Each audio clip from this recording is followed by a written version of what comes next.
मैं अंकित यादव। आज हम लोग जो चर्चा करने वाले हैं भैया, वो बात करने वाले इतिहास पर। समझिएगा ध्यान से थोड़ा सा।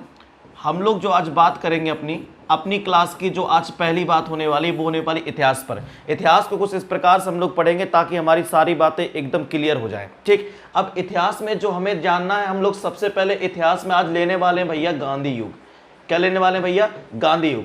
अगर आप लोग नहीं जानते तो इतना समझ लीजिए कि भारतीय इतिहास में अपने भारतीय इतिहास में भैया 1919 से लेके 1947 तक, सुनिएगा ध्यान से, 1919 से लेके भैया 1947 तक का जो समय होता है उसे बाबू कहा जाता है गांधी युग। क्या कहते हैं भैया? गांधी युग। 1919 से लेकर 1947 ईस्वी तक का जो समय होता है उसे कहते हैं गांधी युग। इस समय पीरियड में हम लोग गांधी जी के बारे में समझते हैं, यानी गांधी जी के बारे में वो सारी बातें भैया पढ़ ली जाती हैं जो गांधी जी ने किया। जैसे सबसे पहले गांधी जी का राष्ट्रीय आंदोलन में योगदान। ठीक, हम लोग इसमें अध्ययन करते हैं गांधी जी का योगदान। ठीक, गांधी का योगदान क्या? क्योंकि गांधी जी ने राष्ट्रीय आंदोलन चलाए। क्या चलाए भैया? राष्ट्रीय आंदोलन। गांधी जी ने राष्ट्रीय आंदोलन चलाए हैं। तो गांधी जी ने जो भी राष्ट्रीय आंदोलन चलाए हैं उस आंदोलन में गांधी का योगदान क्या है, यानी कह सकते हैं हम लोग यहां पर जो घटनाएं पढ़ते हैं वो घटनाएं स्टार्ट होती हैं, एक समय होता है 1919। अपनी बात को बिठाइएगा, एक समय होता है 1919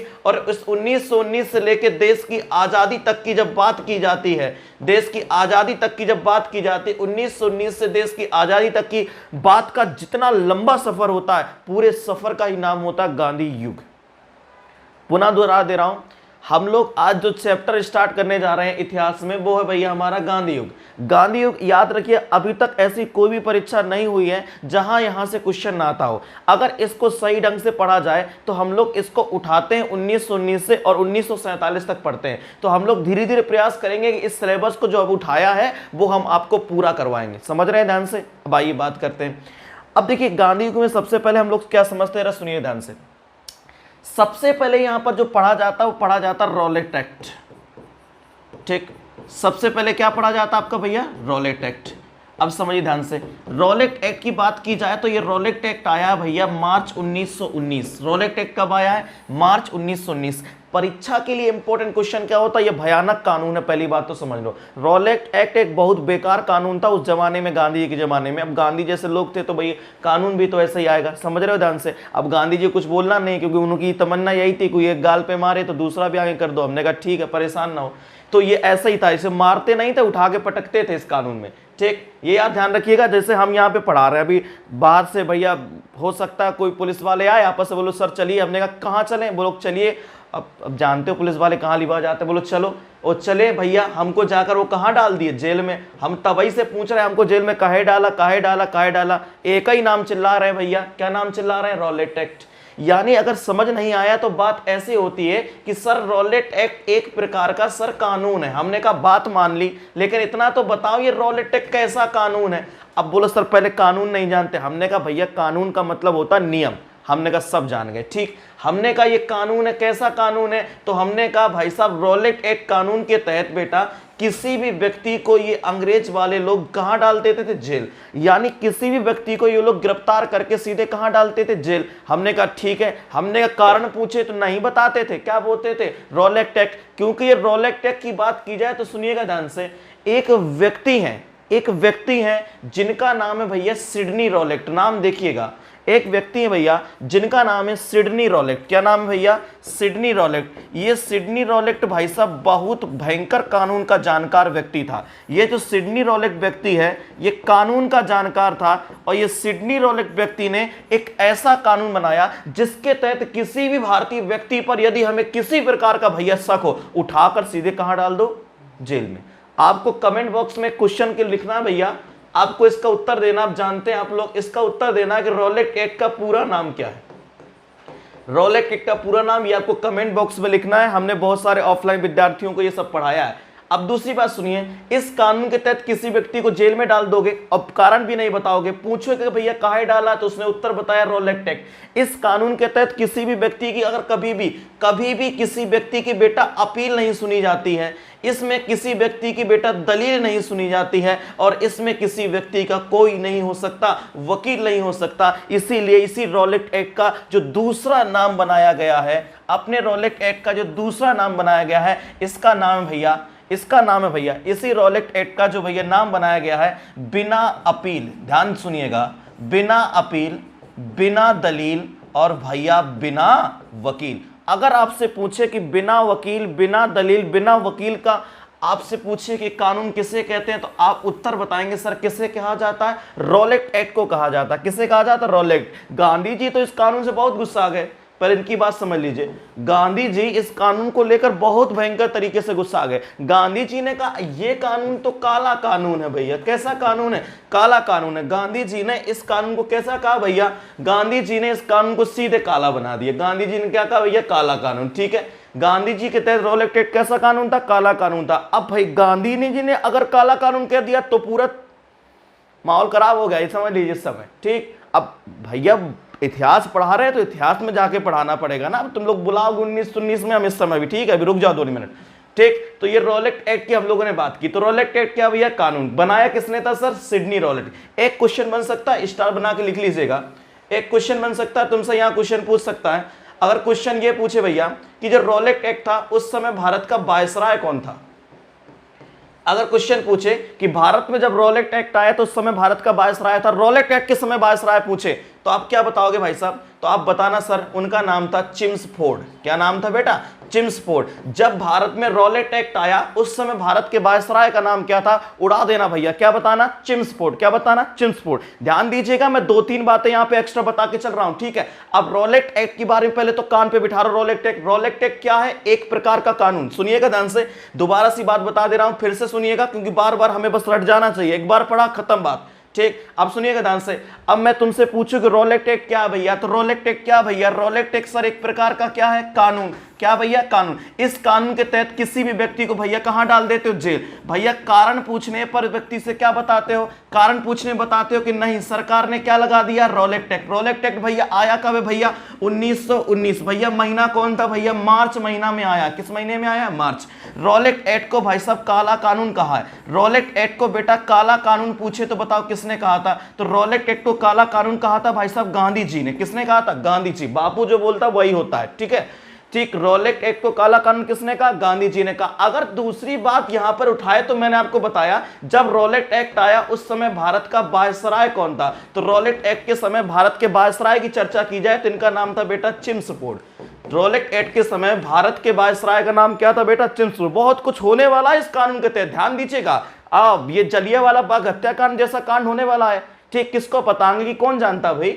ठीक, कौन थे भैया, चिम्सफोर्ड थे। इसीलिए इस कानून को बोलते हैं भैया ये कानून है बिना अपील का। ये कानून किसका भाषा, बिना अपील का। ये कानून किसका है साहब, बिना दलील का। किसका कानून है साहब, बिना दलील का कानून है साहब। किसका कानून है, बिना दलील। भैया ये कैसा कानून है साहब, ये बिना वकील का कानून है साहब। कैसा कानून है, बिना वकील। तो ध्यान देखिए, बिना वकील, बिना अपील, बिना दलील के कानून को कहते हैं बेटा क्या, रोलेक्ट एक्ट। और ये रोलेक्ट एक्ट बनाया कौन था, तो मैंने आपको बताया कि रोलेक्ट एक्ट बनाया कौन था भैया, सिडनी रोलेक्ट। कौन बनाया था, सिडनी रोलेक्ट। कमेंट बॉक्स में क्या लिखना है आपको, कमेंट बॉक्स में कमेंट करनी है कि इसका पूरा नाम क्या, ध्यान दीजिएगा इसका पूरा नाम क्या है। ये पूरी तरीके से आप लोग ध्यान दीजिए, मैंने हर बात बता दी, पॉइंट बता दिया। अब भाई साहब अपने मन से सोच के बताओ, ऐसा कानून अच्छा कानून है? अरे सोच लो, हमने सोचा, तुमने सोच लिया कि ये कानून अच्छा कानून नहीं है, तो कहने का मतलब है सर जी ये जो कानून है इस कानून का मतलब बुरा कानून है, और बुरी बात का सर जी क्या होता है, विरोध। और विरोध करने भारतीय नंबर 1, शाहीन बाग में विरोध कर लेते हम लोग, किसान विद्रोह का विरोध कर लेते हैं, तो हमारे ही वंशज ये लोग, कोई दिक्कत वाली बात थोड़ी। अब सुनिएगा ध्यान से, अगर अब यहां पर हम लोग थोड़ा सा चर्चा वाली बात की जाए, ठीक, यहां पर हम लोग चर्चा वाली बात की जाए तो सुनिएगा ध्यान से। तो रोलेक्ट एक्ट हमने आपको बताया है, ठीक ठीक। अब यहां पर चर्चा वाली बात की जाए, चलो इसको हटा ही देते हैं। ठीक, अब देखिए यहां पर हम लोग जो बात करेंगे वो सुनिएगा ध्यान से। ठीक, अब आगे अगर बात की जाए तो आगे वाली बात को लेके चलते हैं। ठीक, अब आगे कौन सी बात करनी है, सुनिए ध्यान से बेटा। जो आपने ये रोलेक्ट एक्ट पढ़ा है, कौन सा कानून पढ़ा है बेटा आपने, ये रोलेक्ट एक्ट कानून पढ़ा है। ठीक, कौन सा कानून पढ़ा आपने, रोलेक्ट एक्ट। तो सुनिएगा ध्यान से, ये कानून आपने जो पढ़ा है, ठीक, इसको 2 मिनट दीजिए, चलिए हो गया। ठीक, अरे ये जो आपने कानून पढ़ा है आपका रोलेक्ट एक्ट कानून, कौन सा भैया, रोलेक्ट एक्ट कानून। ठीक है, अब देखिए अगर इस रोलेक्ट एक्ट कानून की हम लोग चर्चा करें थोड़ा सा, रोलेक्ट एक्ट, तो रॉलेट एक्ट कानून का बेटा भयानक तरीका से हुआ है विरोध। भयानक तरीका से इस कानून का क्या हुआ? विरोध। विरोध की बात की जाए तो सबसे पहले विरोध इस कानून का, सबसे पहले विरोध, तो सबसे पहले विरोध की जब बात की जाए तो भाई साहब एक बात याद रखनी है, कानून का संबंध सर 1919 से है। कानून का संबंध कब से है सर? 1919 में ये कानून आया था। अब जब 1919 में ये कानून आया था, इसका संबंध किससे है? तो मेरी बात बताइएगा। सबसे पहले 4 याद करना है आपको, 6 याद करना है आपको, 8 याद करना है आपको, 9 याद करना है और आपको याद करना है 13। अब इस रॉलेट एक्ट के कानून के विरोध में होता क्या, तो बताना सर। दोनों में, दोनों की बात की जाए तो अप्रैल होगा भैया, यहां पर भी बात की जाए तो अप्रैल होगा भैया, यहां पर भी बात की जाए तो अप्रैल होगा भैया, यहां पर भी बात की जाए तो अप्रैल होगा भैया, और यहां पर भी बात की जाए तो क्या होगा? अप्रैल होगा। रॉलेट एक्ट कानून के विरोध वाली जब चर्चाएं होती हैं तो सबसे पहले रॉलेट एक्ट का विरोध होता है भाई साहब 4 अप्रैल को। ठीक, आप सन तो जान ही जाओगे, सब में एक ही समय 1919। 4 अप्रैल 1919 में बताइएगा सर कि दिल्ली की जामा मस्जिद, ध्यान दीजिएगा, कहां भैया? दिल्ली की सर जामा मस्जिद की बात की जाए।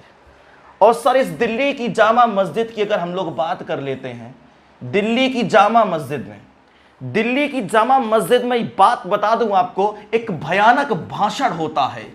और यह भयानक भाषण किसके लिए हो रहा है? यह भयानक भाषण किसके लिए हो रहा है? बताना सर। यह विरोध हो रहा है, किसका विरोध हो रहा है? रॉलेट एक्ट के विरोध में एक भयानक भाषण होता है। और यह भाषण क्या है जरा सुनिएगा। इस भाषण की बात की जाए तो इसमें 50,000 भारतीय उपस्थित होते हैं। जामा मस्जिद में एकदम भीड़ लगी होती है, 50,000 भारतीय यहां पर उपस्थित होते हैं। और भाषण देने वाला जो व्यक्ति है, उस व्यक्ति का नाम है भैया स्वामी श्रद्धानंद। ध्यान दीजिएगा, स्वामी श्रद्धानंद। भाषण देने वाले व्यक्ति का नाम अगर आपसे पूछा जाए तो भाषण देने वाले व्यक्ति का नाम क्या भैया? स्वामी श्रद्धानंद। और स्वामी श्रद्धानंद ने बेतोड़ भाषण दिया। जामा मस्जिद से यह भाषण दिया गया। और इस जामा मस्जिद के भाषण देने के बाद तुरंत गांधी जी ने भारत पर एक सत्याग्रह लागू कर दिया। क्या चला दिया गांधी जी ने? सत्याग्रह भारत पर चला दिया। गांधी जी ने भारत पर क्या चलाया भैया? सत्याग्रह गांधी जी ने भारत पर चलाया। और जब हम लोग चर्चा यहां पर करते हैं 8 अप्रैल 1919 बेटा जी, 8 अप्रैल 1919, इस 8 अप्रैल 1919 को गांधी जी, 8 अप्रैल 1919 को बेटा गांधी जी, गांधी जी बेटा, गांधी जी कहां पर रहते हैं सर जी? गांधी जी रहते हैं अहमदाबाद में, अहमदाबाद में रहते हैं। गांधी जी कहाँ रहते हैं भैया? अहमदाबाद। अहमदाबाद में गांधी जी कहाँ रहते हैं भैया? साबरमती आश्रम में। कहाँ रहते हैं? साबरमती आश्रम में। साबरमती आश्रम में जो गांधी जी रहते हैं, गांधी जी यहाँ से निकलते हैं भाई, गांधी जी यहाँ से निकलते हैं। अब गांधी जी यहाँ से निकलते, गांधी जी जा रहे हैं भैया पंजाब। हमने कहा भैया गांधी जी पंजाब क्यों जा रहे हैं? हमने कहा गांधी जी को बुलावा आया, कौन बुलाई से? पहले पूछे गांधी को कौन बुलाई से? तो गांधी को बुलाई स्वामी श्रद्धानंद। और स्वामी श्रद्धानंद कहाँ के रहने वाले थे? पंजाब के।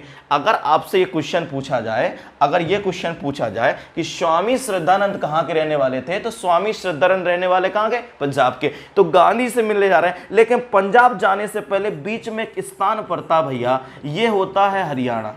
स्थान का नाम क्या है? हरियाणा। और हरियाणा में भाई साहब एक स्थान पड़ता जिसका नाम है पलवल। ठीक, क्या नाम भैया? पलवल। समझ रहे ना? सपना चौधरी। ठीक, तो ये याद रखिएगा पलवल। और पलवल नामक स्थान से, सुनिएगा ध्यान से, पलवल नामक स्थान से गांधी जी को उठा लिया गया। गांधी क्या करिए? उठा लिया गया। और क्वेश्चन ये भी बनता है कि गांधी जी को रॉलेट एक्ट के विरोध में कहां से गिरफ्तार किया गया था? पलवल नामक जगह से। गांधी जी को रॉलेट एक्ट के विरोध में कहां से गिरफ्तार किया गया था? कहां से गिरफ्तार किया गया सर? पलवल से। पलवल नामक जगह कहां पर है भैया? हरियाणा में है। पलवल नामक जगह कहां पर है भैया? हरियाणा में है। और अगर क्वेश्चन ये पूछा जाए कि गांधी जी को पलवल से उठाकर भेजा कहां गया था, ये क्वेश्चन पूछा जाए तो बता देना सर, गांधी जी को पलवल से उठाकर मुंबई भेजा गया था। कहां भेजा गया था भैया? मुंबई। गांधी जी को पलवल से उठाकर कहां भेजा गया था भैया? मुंबई भेजा गया था। ये बात आप लोग ध्यान दीजिए। अब आगे क्या होता है? आगे की बात समझिए, परेशान मत हुई, मैं दोबारा बता दूंगा। आगे क्या होता है ये भाई साहब? 9 अप्रैल को कांग्रेस के 2 बड़े नेता, एक का नाम था डॉक्टर सत्यपाल। कांग्रेस के 2 बड़े नेता भैया, एक का नाम डॉक्टर सत्यपाल, दूसरे कांग्रेस के बड़े नेता का नाम था भैया सैफुद्दीन। क्या नाम था भैया? सैफुद्दीन किचलू। क्या नाम था? सैफुद्दीन किचलू। क्या नाम था? सैफुद्दीन किचलू। इन दोनों नेताओं को भी उठाकर इन्होंने कहां डाल दिया? जेल। हमने कहा क्यों डाला? उत्तर बताया। किस कानून के तहत? Rowlatt act. तो सुनिएगा ध्यान से, भूमिका क्या बनती है, इस भूमिका को देखते हैं पहले। ठीक, अब भूमिका देखिए क्या बनती है। भूमिका ये बनती है, आपके सामने निकल कर आई कि सर सबसे पहले हमारे लिए जो दिक्कत वाली बात हुई, सर सबसे पहले हमारे लिए जो दिक्कत वाली बात हुई, पहले सुनिएगा ध्यान से। भूमिका क्या बनती है, जरा सुनिएगा। ठीक, भूमिका क्या बनती है? ठीक, कि सर सबसे पहले तो एक दिक्कत वाली बात आई कि अंग्रेज सरकार ने हमारे लिए क्या दिया? रॉलेट एक्ट, जिससे जो हमको बिल्कुल पसंद नहीं आया। इसके बाद भाई साहब इन्होंने गांधी जी को कहां डाल दिया? जेल डाल दिया। इसके बाद भैया कांग्रेस के दो बड़े नेता डॉक्टर सत्यपाल, कांग्रेस के दो बड़े नेता डॉक्टर सत्यपाल एंड सैफुद्दीन किचलू, क्या नाम था? सैफुद्दीन किचलू, इनको भी उठाकर कहां डाल दिया? जेल में डाल दिया। जब ये बातें हुई सामने तो भारतीय लोगों ने क्या किया? भारतीय लोगों ने इसका विरोध के लिए, भारतीय लोगों ने इसकी विरोध के लिए एक बनाई बेटा सभा। भारतीय लोगों ने इसके विरोध के लिए बाबू क्या बना दी? एक सभा बना दी। और ये सभा बनाई तो बेटा इस सभा का कोई अध्यक्ष होगा, सभा का इस कोई अध्यक्ष होगा। बेटा इस सभा का अध्यक्ष था इतिहास का गद्दार लाला हंसराज। ध्यान से सुनिएगा, अगर आपसे पूछे कि इस सभा का अध्यक्ष कौन था, तो इस सभा का अध्यक्ष था बेटा लाला हंसराज। कौन था भाई? लाला हंसराज। इस सभा का अध्यक्ष कौन था बेटा? लाला हंसराज। लाला हंसराज। अब ये सभा कहीं ना कहीं आयोजित होगी कि नहीं होगी? तो ये सभा आयोजित हो रही थी बेटा अमृतसर में। कहां हो रही थी? अमृतसर में। अब इतने बड़े अमृतसर में कहां लागू हो रही थी? तो अमृतसर में एक तारीख थी बेटा 13 अप्रैल 1919। 13 अप्रैल 1919। 13 अप्रैल 1919 को सभा चल रही थी। कहां चल रही थी? अमृतसर में। अमृतसर में कहां? तो बता देना सर, जलियांवाले बाग में। कहां भैया? जलियांवाले बाग में। कहां चल रही थी भाई? जलियांवाले बाग में चल रही थी। जलियांवाले बाग में चल रही थी। दिन क्या था बेटा? रविवार। दिन क्या था बेटा? रविवार। ये देखिए इतिहास में ये घटना खूनी रविवार के नाम से जानी जाती है, क्योंकि 13 अप्रैल 1919 को इस लाला हंसराज ने, इस गद्दार व्यक्ति ने जनरल डायर को बता दिया बेटा। किसे बता दिया? जनरल डायर को बता दिया। और जब जनरल डायर को पता चला तो रॉलेट एक्ट के तहत आप 4 व्यक्ति एक जगह इकट्ठे नहीं हो सकते। यहां तो 1000 प्लस व्यक्ति सभा में थे भैया। 1000 प्लस व्यक्ति बेटा सभा में आए हुए थे। 1000 प्लस व्यक्ति। और ये समस्या बहुत बुरी हो गई। और जब ये समस्या हो गई तो भाई साहब समस्या तो समस्या हो गई। जनरल डायर ने निहत्ती हमारी भारतीय जनता पर गोली चला दी। दिन रविवार का था, इसलिए भारतीय इतिहास में 13 अप्रैल 1919 का दिन खूनी रविवार के नाम से जाना जाता है। किसके नाम से जाना जाता है भाई? खूनी रविवार के नाम से जाना जाता है। इतनी बात क्लियर हुई कि नहीं हुई? आइए भाई सब एक बार रिवीजन की ओर चलते हैं, फिर जलियांवाले बाग हत्याकांड को और हम स्पेशल तरीके से बताते हैं। चलिए ठीक, आइए अब देखिएगा ध्यान से। ठीक,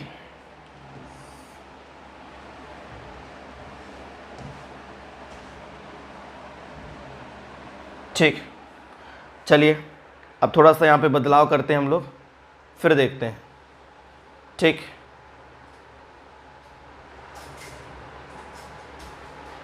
ठीक,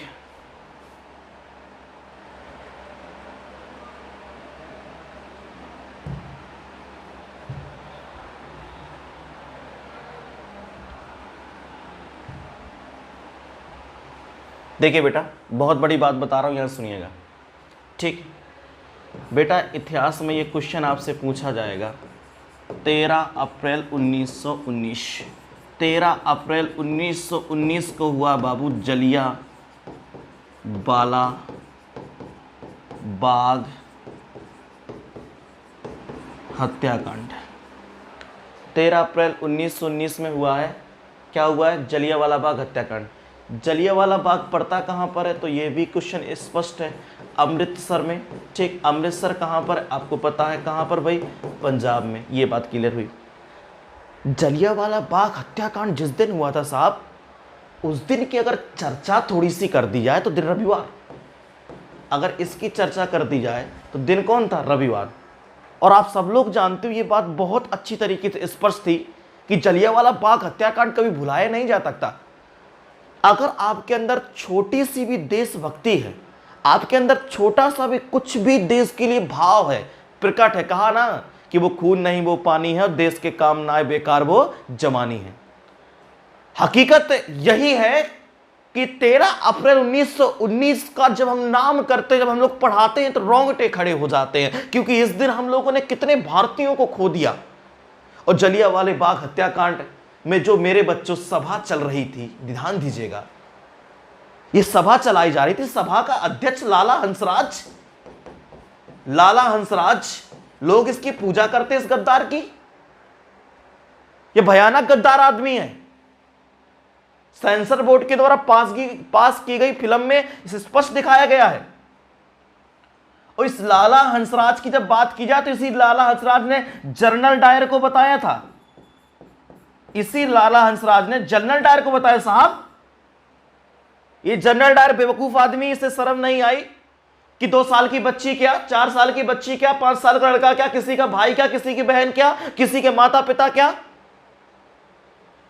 और अंग्रेज सरकार ने, अंग्रेजों ने, तभी अंग्रेजों को, मेरे पास शब्द नहीं है, मैं ऑनलाइन उन्हें बताता मैं आज, इन अंग्रेजों ने इनको अवार्ड दिया, इस गधे को अवार्ड दिया। ये गधे किसी के घर उजाड़ कर आ रहे हैं भारतीय इतिहास में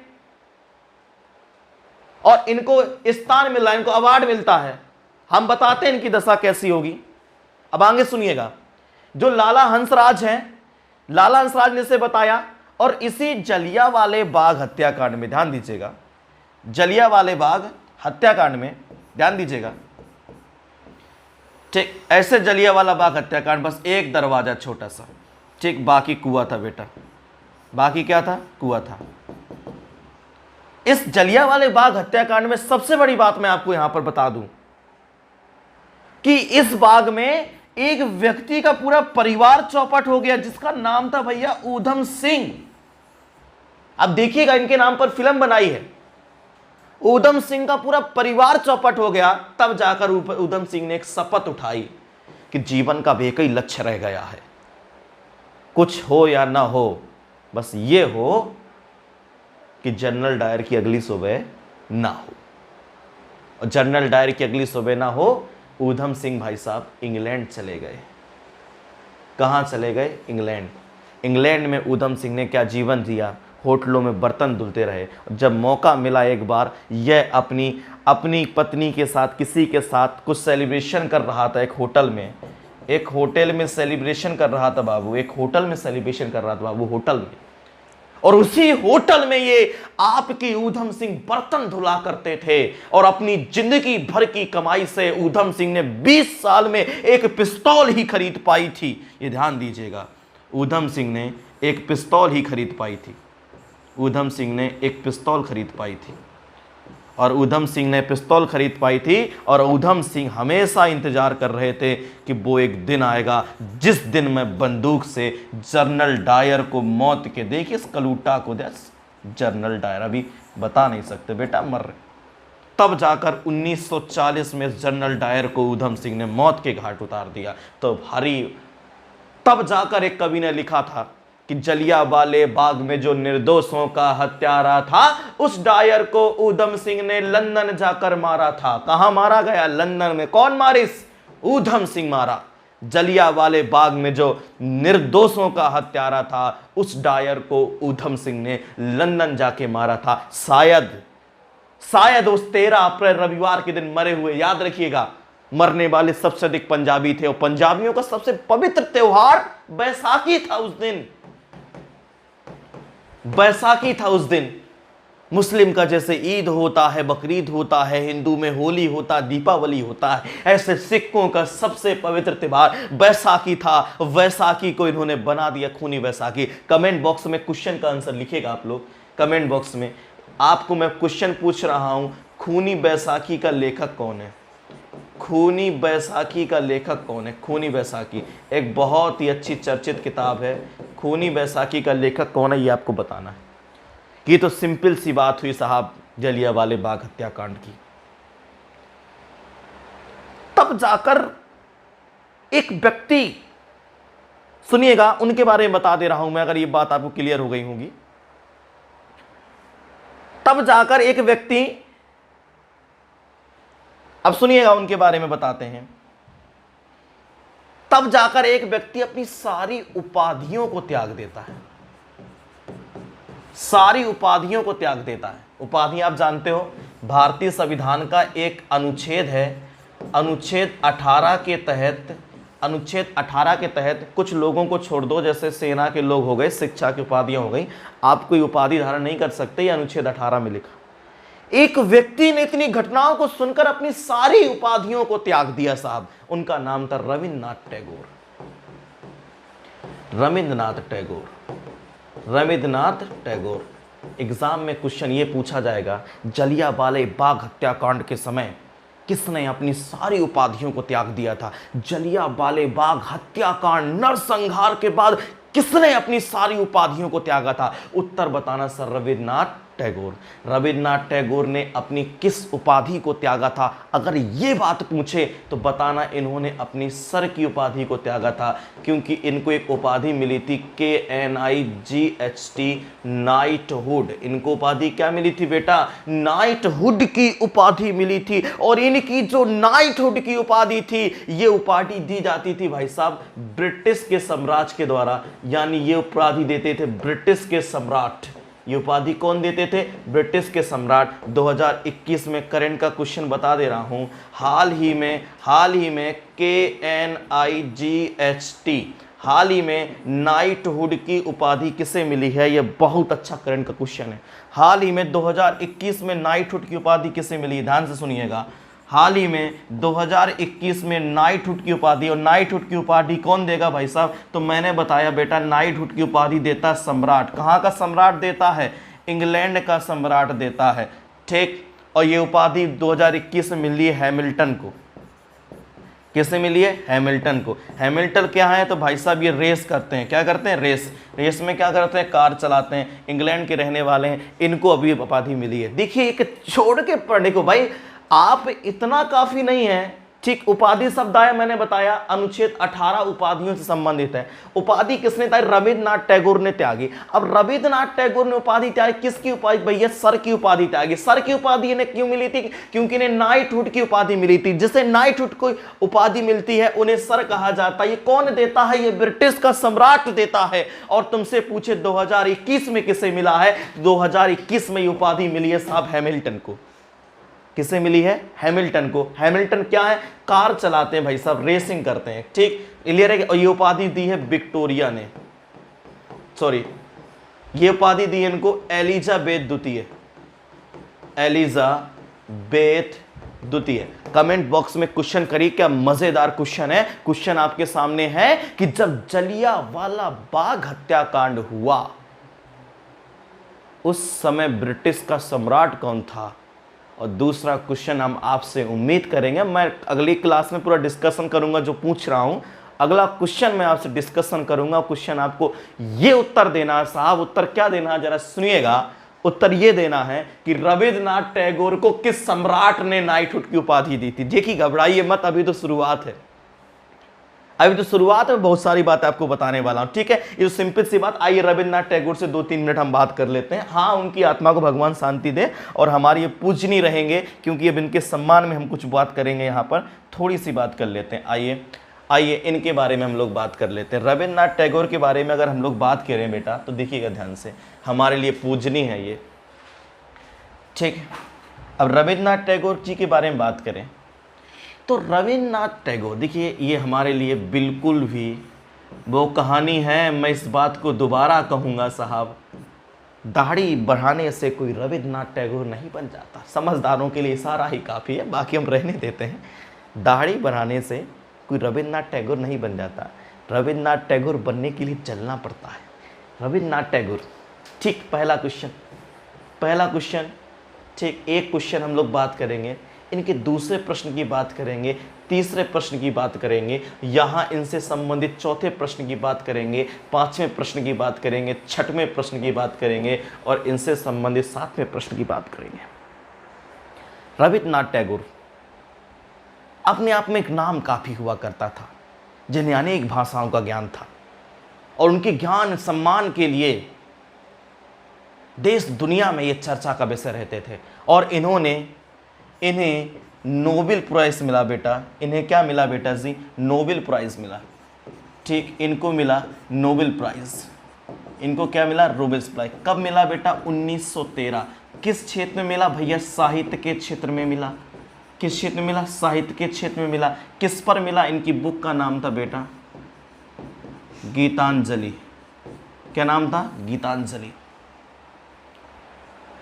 स्पष्ट बात क्या हुई जरा सुनिएगा, क्योंकि ये पहले व्यक्ति हैं FIRST नोबेल पुरस्कार प्राप्त करने वाले पहले भारतीय का नाम क्या था? आपके सामने है रविन्द्रनाथ टैगोर।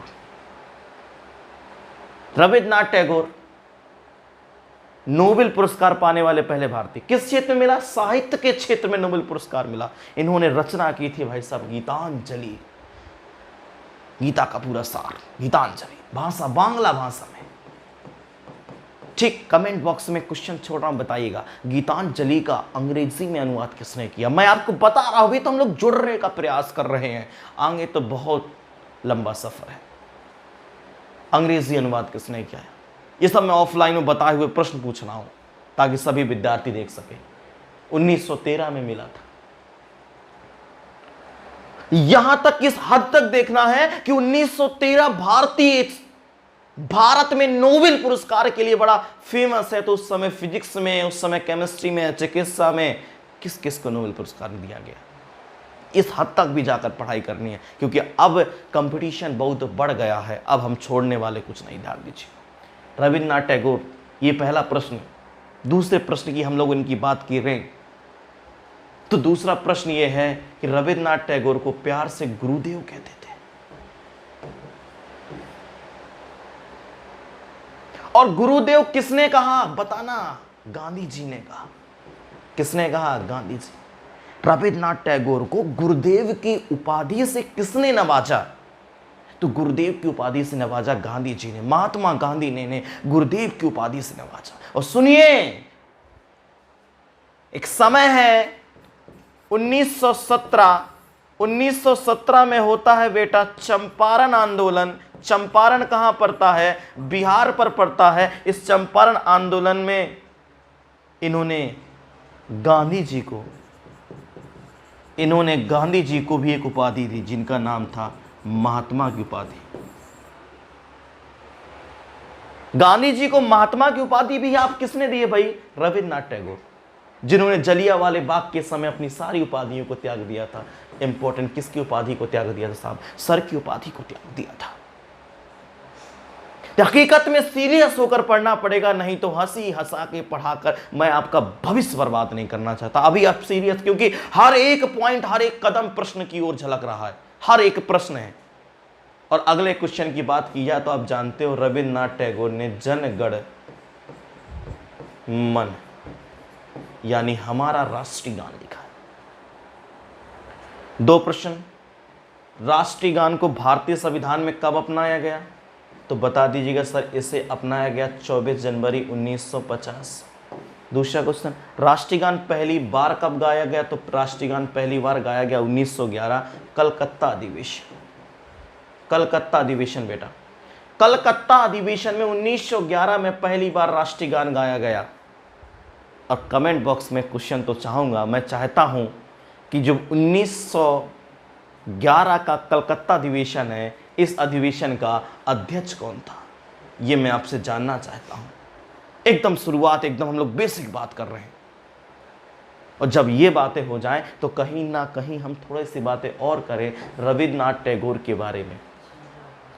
रविन्द्रनाथ टैगोर ने भारत के अलावा किस देश का राष्ट्रीय गान लिखा? तो उत्तर बताना सर, बांग्लादेश। भारत के अलावा किस देश का लिखा? तो बांग्लादेश का लिखा, भारत के अलावा। ये वही बांग्लादेश है। और ये यूपीपी 2018 में क्वेश्चन बना है, 2018 में क्वेश्चन बना यूपी पुलिस में, सेकंड शिफ्ट में आया था।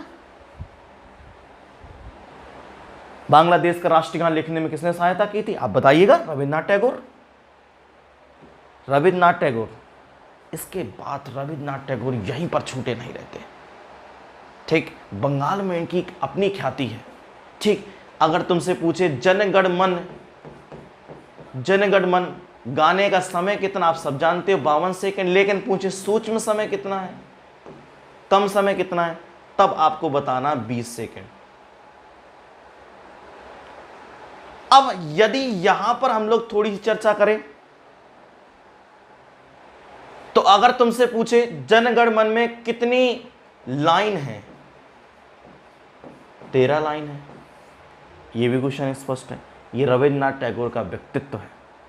और क्वेश्चन पूछे कि गांधी जी ने एक आंदोलन चलाया था, असहयोग आंदोलन, समय था 1920, और गांधी जी के असहयोग आंदोलन का सबसे ज़्यादा विरोध किसने किया था, तो भी उत्तर आएंगे हमारे, क्या नाम था, टैगोर, यानी रविन्द्रनाथ टैगोर। परीक्षा के लिए व्यक्ति काफ़ी इंपॉर्टेंट है। आइए थोड़ी सी अंतिम रूप से हम लोग गांधी जी को, अब क्या ये हो गया जलियांवाला बाग से दो क्वेश्चन मैं बता दे रहा हूँ, फिर हम लोग बात कर लेते हैं, हम आपको पूरा रिवीजन करा देते हैं और क्लास का अंत करते हैं हम लोग। चलिए ठीक, अब सुनिएगा, हमें बात करनी क्या, देखनी क्या। जलियांवाला बाग की बात जांच के लिए, ठीक, जलियांवाला बाग जांच के लिए बेटा समिति बनाई गई। जांच के लिए क्या बनाई गई बेटा, समिति। जलियांवाला बाग की जांच के लिए समिति बनाई गई और समिति का नाम था हंटर समिति। ये ध्यान दीजिएगा, हंटर समिति।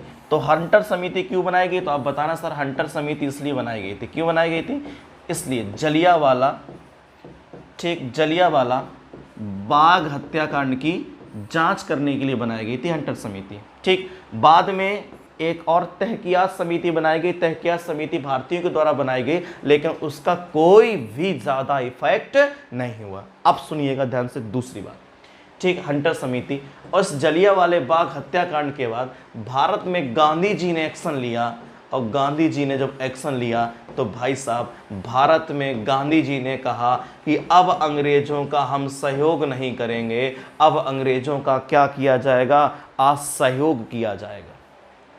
अब अंग्रेज़ों का असहयोग किया जाएगा। अब हिंदुस्तान में 1 अगस्त, ध्यान दीजिएगा, 1 अगस्त 1920 को नॉन कॉपरेशन मूवमेंट स्टार्ट होगा। ये नॉन कॉपरेशन मूवमेंट हम लोग नई क्लास में चर्चा करेंगे। आप हमारे साथ बने रहेंगे यदि आपको असहयोग आंदोलन बिल्कुल पढ़ना है। आइए हम लोग रिवीजन की ओर बढ़ते हैं, हम लोग देखते हैं हमें क्या क्या हमने आज पढ़ा है। 1 मिनट में हम आपको बता देते हैं, सारी बातें स्पष्ट करते हैं। सुनिए, सबसे पहले आज का हमारा बिंदु था रॉलेट एक्ट। हमारा आज का बिंदु क्या था, रॉलेट एक्ट। रॉलेट एक्ट क्या, एक प्रकार का कानून है। इस कानून के तहत किसी भी व्यक्ति को बिना किसी कारण के उठाकर जेल में डाल देते हैं, इसीलिए इसे काला कानून कहते हैं। तो रॉलेट एक्ट की बात की जाए तो रॉलेट एक्ट को यदि हम बात करें काला कानून किसने कहा, तो हमने कहा था गांधी जी ने। रॉलेट एक्ट को काला कानून किसने कहा, गांधी जी ने कहा। हमने कहा इस कानून में ना अपील होती, ना दलील होती, ना वकील होता, इसलिए बिना अपील, बिना दलील, बिना वकील का कानून है। दूसरी बात अगर हम लोग यहाँ पर स्पष्ट करें कि भाई रॉलेट एक्ट की दूसरी हम लोग बात स्पष्ट करें तो इसे सिडनी रॉलेट ने तैयार किया था, ये भी मैंने आपको बताया था। अब दूसरी बात स्पष्ट की जाए कि ये कानून बेकार कानून है, इसलिए इस कानून का मेरे बच्चों होता है विरोध। इस कानून का मेरे बच्चों क्या होता है, विरोध। सबसे पहले विरोध मैंने आपको बताया था कानून का होता 4 अप्रैल को, फिर होता बेटा 6 अप्रैल को, फिर होता भैया 8, फिर भैया 9, फिर भैया 13। अब इस दिन जामा मस्जिद में भाषण देते हैं गांधी जी, इस दिन सत्याग्रह चला देते हैं भाई साहब। इस समय भाई साहब 8 अप्रैल को गांधी जी जा रहे होते हैं कहां पर, गांधी जी हरियाणा जा रहे होते हैं। तो हरियाणा नहीं सॉरी, गांधी जी पंजाब जा रहे होते हैं, तब गांधी जी को पलवल नामक स्थान से गिरफ्तार कर लिया जाता है। ये बात स्टार्ट हो गई। इसके बाद 9 तारीख को डॉक्टर सत्यपाल एंड सैफुद्दीन किचली को उठाकर भाई साहब जेल में डाल देते हैं। तब जाकर एक सभा बनाई जाती है, सभा ये होती है जलियांवाला बाग में। तब जाकर जनरल डायर को लाला हंसराज बताया। क्वेश्चन पूछा जाता है कि जलियांवाला सभा का अध्यक्ष कौन था, जो जलियांवाला बाग में सभा चल रही थी उसका अध्यक्ष कौन था, तो कौन था, लाला हंसराज। ठीक है, जनरल डायर गोली चलवा देता है। जब जनरल डायर को भाई साहब नाम क्या है, ऊधम सिंह 1940 में लंदन में मार देता है, जो मैंने आपको अभी बताया। ठीक, इसके बाद मैंने कहा जलियांवाला बाग हत्याकांड के बाद भाई साहब हमारे बीच इनका स्वागत किया, ये हमारे पूजनीय हैं रविन्द्रनाथ टैगोर का। और रविन्द्रनाथ टैगोर से जो क्वेश्चन बने मैंने आपको वहां पर स्पष्ट करा दिया अभी। और इसके बाद जो हम लोगों ने जो बात की वो बात भी आप लोग स्पष्ट कर लीजिए। हम लोगों ने एक बात की कि भाई साहब इसकी जांच के लिए, जलियांवाला बाग की जांच के लिए कौन सी समिति बनी, हंटर समिति। इस सारी बात के बाद गांधी जी ने एक्शन लिया और गांधी जी ने एक आंदोलन चलाया जिसका नाम था भैया non cooperation movement. Gandhi ji ने जो आंदोलन चलाया उसका नाम क्या था, नॉन कॉपरेशन मूवमेंट।